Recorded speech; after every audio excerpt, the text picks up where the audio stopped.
মাজারের ভিতরে যে আপনারা গাঁজা খাচ্ছেন, মাজারের ভিতরে যে নারী পুরুষ অবাধে নাচ গান করতেছে, মাজারের ভিতরে যে ওরসের নামে বেহায়াপনা চলছে, আপনি কোরআন শরীফের এখানে কি বলেছে দেখেন, হাদিসে কি বলেছে দেখেন।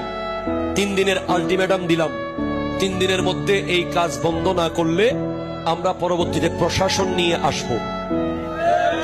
কথা কোন ঠিক কিনা? প্রশাসন নিয়ে আসার পরে যদি বন্ধ না করেন, আমরা আপনাদেরকে উৎখাত করতে বাধ্য হব। এটা হলো প্রক্রিয়া।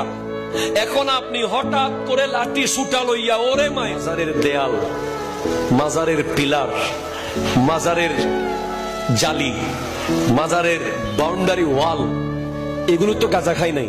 এগুলো গাঁজা খাইছে? এগুলো নাচ গান করছে? এগুলো সিজদা করছে? তা আপনি যদি আমার বাড়ির পিলারে আঘাত দেন, আমার ঘরের পিলার ভেঙে দেন, আমার কষ্ট হবে না? তো মাজারওয়ালার পিলার যে ভাঙতেছেন, মাজারওয়ালারও কষ্ট হয়। হ্যাঁ, এখন আপনি বলবেন যে মাজার কবর উঁচু করলে ভেঙে দিতে বলছে। আপনার সাথে আমার চ্যালেঞ্জ, আমার নবী উঁচু কবর ভাঙতে বলছে মুসলমানের না, ইহুদিদের।